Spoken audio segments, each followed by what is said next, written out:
This is problem 4-20. It's on page 175. Air at 80 kilopascals, 27 degrees Celsius, and 220 meters per second enters a diffuser at a rate of 2.5 kilograms per second and leaves at 42 degrees Celsius. The exit area of the diffuser is 400 centimeters square. The air is estimated to lose heat at a rate of 18 kilojoules per second during this process. Determine A, the exit velocity, B, the exit pressure, and then the answers are given there in the problem statement. So let's sketch the problem. And we'll put a schematic here of it. So here's the diffuser. We're going to take the inner area to be the control volume. Now understand that this is a revolved surface all the way around. And air is what flows through this device. So we'll call this entering area here section 1. Leaving area we'll call section 2. So that the pressure coming in is 80 kilopascals as was given, temperature 27 degrees Celsius, velocity 220 meters per second. And of course the mass flow rate of the air through the diffuser is 2.5 kilograms per second.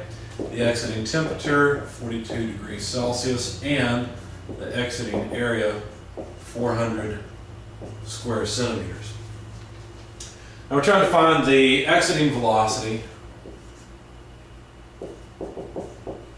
Just have a single arrow, I guess. And the exiting pressure. Now, one more piece of information that was given is that the rate of heat flow out of this system is 18 kilojoules per second. In other words, 18 kilowatts. Now, you need to think in this chapter especially, but in all the chapters, you need to think in terms of energy. So where's energy going? How's it changing form? What's happening? So when you see this, and you see well, let's start with velocity. When you see velocity coming in, most students will immediately think of kinetic energy. That's fine. That's what this really does represent. When they see temperature, they will think of thermal energy because they know, or they'll think of heat or something like that. Of course, heat is an improper way to think about it. Heat is only something that's observed crossing a system boundary, but this is just representing the motion of the molecules on the molecular scale. Now, unfortunately, when students see pressure, they'll typically think of some kind of potential energy. But that's not right, because remember, according to our discussions, pressure is really just a side effect of temperature. Nothing really more than that. So, this pressure here, when you see it, what you really should think of is flow energy. Remember, we talked about flow energy, and so the pressure times the specific volume of the air coming in represents the amount of flow energy. Now, normally, you put these two things together, and the flow energy with the thermal energy we call enthalpy. So those two things together I'd like for you to think of as enthalpy, because that quantifies both flow energy and the internal energy. Okay, so the solution to this is to use an energy balance. We've been talking about energy this whole time, and so let's see how it balances, because look, if the air comes in at one velocity and the area of flow becomes larger, then it's going to leave with a lower velocity. That means there's less kinetic energy coming out. So where does it go? Well, let's find out. Let's start off with a single inlet, single exit energy balance. So let's see, let me write down the entire thing. Let's see.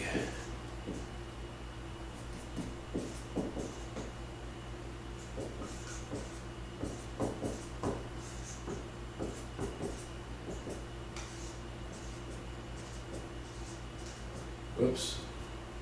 Let's do it this way.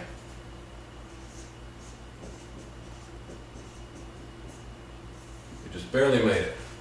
Now, there is no work interaction here. See, there are no moving parts, and so that term is zero. And what do these terms represent? Well, these terms represent heat transfer rate and work transfer rate into or out of the control volume. This term on the right-hand side represents the energy flow in and out of the control volume due to mass, the energy being carried by mass. And see, it's describing the enthalpy that the stream carries in and out, as well as the kinetic energy and potential energy. Now we're going to neglect any potential energy change across the diffuser because we don't know anything about elevations, and usually this term is really tiny by comparison to the others anyway. So what are we left with? Well, the heat flow rate is the mass flow rate of the air times the enthalpy change of the air plus the difference in the kinetic energy of the air from inlet to exit. So if we solve for the velocity at the exit, which is the only unknown in the equation, then here's what we come up with.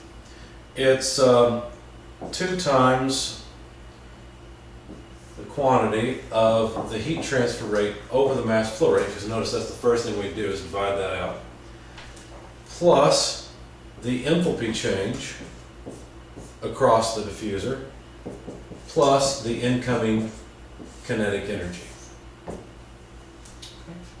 So there's the exit velocity. All we have to do now is plug in numbers and we should be okay. There's one small problem here. Notice that this Q dot has a sign associated with it, just like this W dot. That Q dot is supposed to be positive if thermal energy or heat is flowing into the system.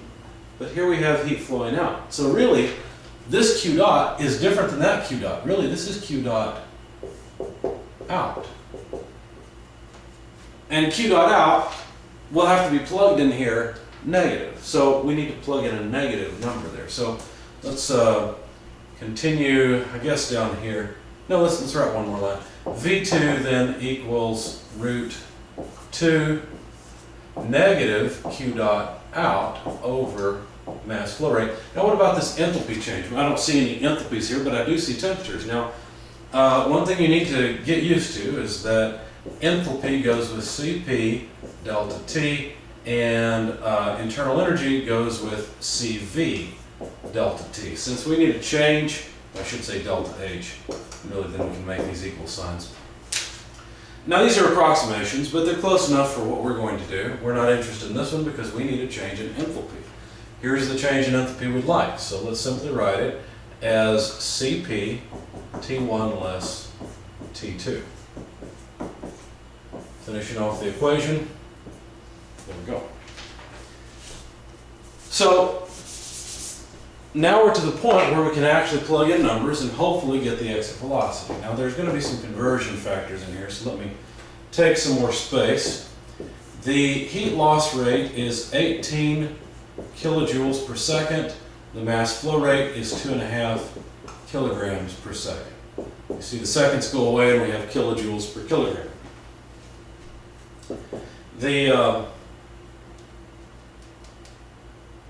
Let me make one change. Let me move this bracket over here so I can get rid of the factor of 2 there.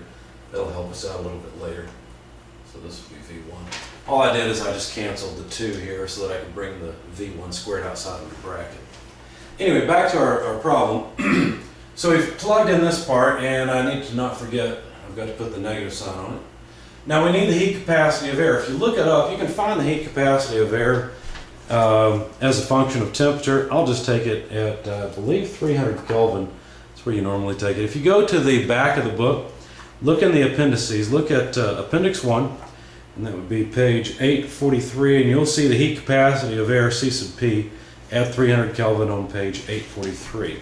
It's in that table at the top. Air is the first entry in that table. Anyway, it's 1.005 kilojoules per kilogram per Kelvin. Now the temperature difference, T1, 27, less T2, which is 42 degrees Celsius, and then we can end that, plus V1 squared. Let me leave some space here. We're going to need one more thing. V1 is 220 meters per second, and it needs to be squared. Now, if you look at this, there's a couple things to note. First of all, this difference in temperature cancels with the Kelvin. How is that possible? Degrees Celsius and Kelvin are 2 different things. That's true, but here we're talking about a temperature difference, and this is also talking about a temperature difference because heat capacity answers the question, how much energy do you have to add to 1 kilogram of the substance to get it to raise or change temperature by 1 degree? See, so this is, in fact, a legitimate change in temperature, just like the degrees Celsius are. So the unit size of Kelvin and Celsius are the same, so it just crosses off. Notice it's a good thing because now we've got kilojoules per kilogram for both of these 2 first terms, so we can, in fact, add them together. If you have different units of things, you can't add them. I mean, you can't add a square inch to a square foot without changing the units. It's not just 2 of something, right? It's less than 2 if you go to square feet. It's a lot more than 2. if you go to square inches. Anyway, back to the problem at hand, kilojoules per kilogram will not add to meters squared per second squared. That doesn't work. Now they measure the same thing. They both measure specific energy, but we can't add them. So let's look and see what we'd like. Well, we'd like to get velocity out of this. So we'd like something like meters per second. So if we want meters per second out of this, we need a conversion factor. Now at this point, you should pause the video and go to the front of your book and make sure you've highlighted the conversion factor.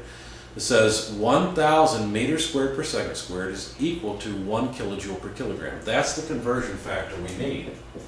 There are 1,000 meters squared per second squared for each 1 kilojoule per kilogram. That's what will take care of the kilojoule per kilogram units and give us meters squared per second squared, so we can actually add the first and second terms.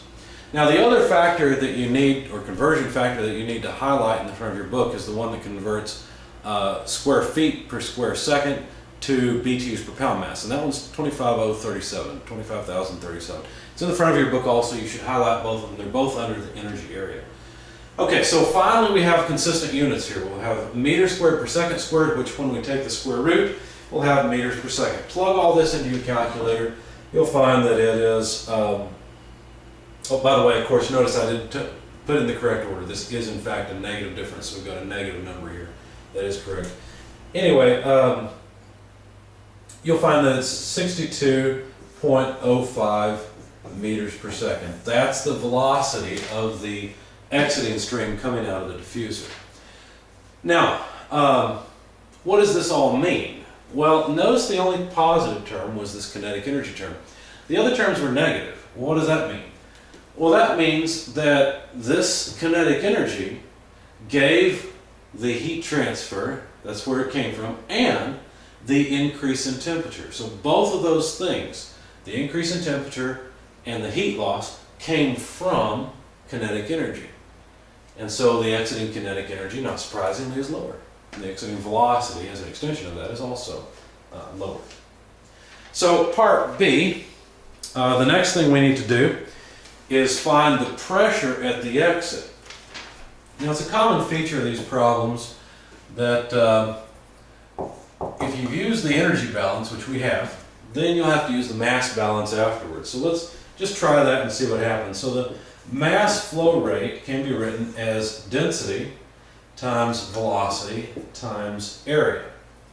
Now if we apply this to the exit, we could put subscripts 2 on all of these. Notice we already have the mass flow rate, so the left-hand side is known. Since we now have the velocity at the exit and we have the exiting area, if we could somehow relate density to pressure, we'd be okay. We could solve this. In fact, you can do that. Pressure times volume equals mass times gas constant times temperature. You might recognize this equation as the ideal gas law, PV equals MRT. Now, if you solve for the mass per volume, which is in fact density, that's a rho, not a P. If you do that, then what you would get is P over RT. So rho equals P over RT. If you don't have this written down somewhere, you should. You should definitely write it down. So what we're going to do is substitute rho for P over R2 at the exit. Or excuse me, P over RT at the exit. So this would be P2 over R over T2, V2, A2. And so you can see all we have to do now is solve for the pressure at the exit. P2 would be the mass flow rate, RT2, divided by the velocity at the exit, divided by the area at the exit. Okay, so let's plug in all the numbers and see what we get.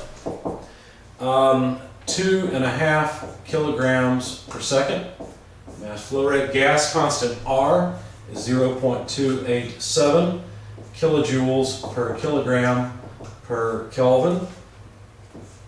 The temperature at the exit we know is 42 degrees, but you have to be careful here. We can't plug in 42 degrees Celsius like we did before. We will have to plug in Kelvin because we've invoked the ideal gas law. So what we have to do is take the 42 degrees and add 273 to get Kelvin, because the Kelvin in the gas constant in the R for the ideal gas law is not a difference in temperature, it is an absolute temperature. So Anyway, that takes care of that piece. The velocity, let's see, we need the velocity at the exit. That's 62.05 meters per second. And we need the exit area, which is 400 square centimeters. Now, we need to convert that, so let's see, there's 1 meter per 100 centimeters. And if we square it, then we'll have to square the units as well as the number, and that'll take care of the centimeters squared. So we'll have meters squared. Okay, now, let's see, there's one more bit of information here. Notice we'll end up with meters squared here times meters here. That's meters cubed. Well, a kilojoule is a kilopascal times a cubic meter. Once again, if you don't have this conversion written down or highlighted in the front of your book, you should do it. So what will happen is the meters will go away, or the meters cubed, excuse me, will go away. The seconds will go away, and the kilograms will go away, and we'll simply be left with kilopascals. So plug all this into your calculator. I'm probably out of room on the video, so let me just erase it here. In fact, I'll just go up here.